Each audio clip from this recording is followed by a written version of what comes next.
Hope you're doing well. Just quickly, this is, I guess, kind of a little rant. I see a lot of knife tests where they take a knife, they take some clean dimensional lumber, and they chop the lumber, and then they show you how tough the knife is. Now, I actually use lumber just to check like the cutting geometry or the penetration I'm getting with knives, but I don't use lumber like this. And this is a small piece. I mean, this is what a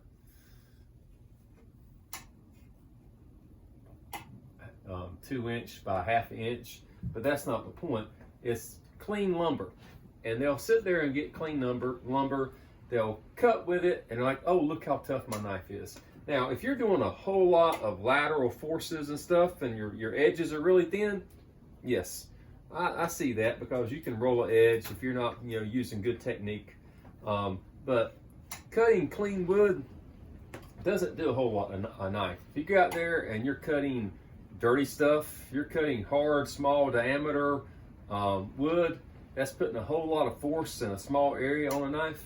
That's one thing. But cutting dimensional lumber, it doesn't do a whole lot. Now, if I took it outside, left it for a long period of time, and it got all dirty and grimy, and I brought it in, then I start cutting it, I'm cutting into dirt, and that dirt can impact the edge. So what I've got, this is a little over 9" chef's knife.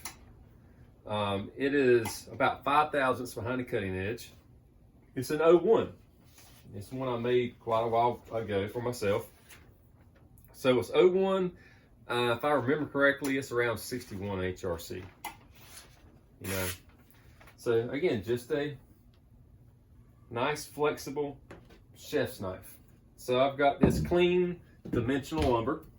I'm going to do this where you can see it. I'm in the shop here.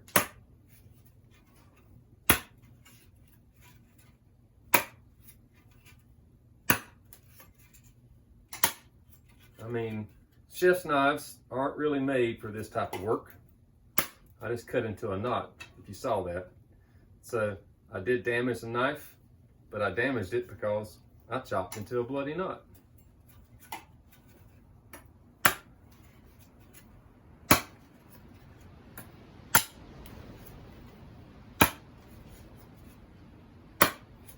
All right, so looking at the knife, see a little bit of rolling where I cut into the knot.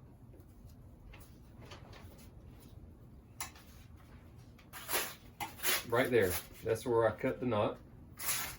But the knife itself, other than that knot damage, there's really no impact to the knife.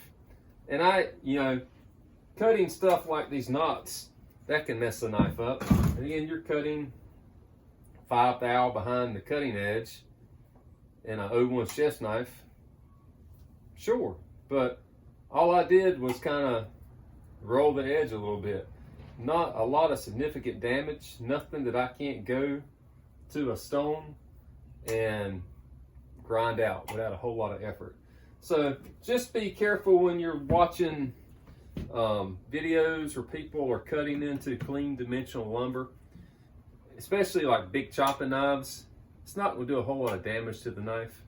It will show you how well they cut, how well they penetrate, but unless they're chopping into big gnarly knots, and that's not a big knot, it's big for a chef's knife, they're not probably going to do a lot of damage. Especially most choppers are probably, the ones I've seen people make, they want to be around 35 behind the cutting edge, which will take a whole lot of damage it would take a whole lot of damage, is what I mean.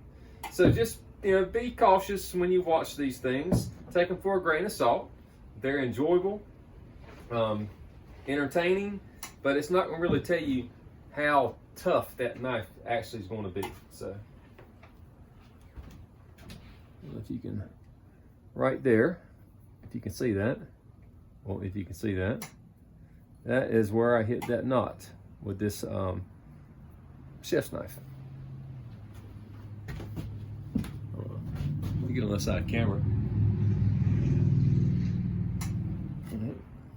Right there. All right, hope you're doing well. Take care.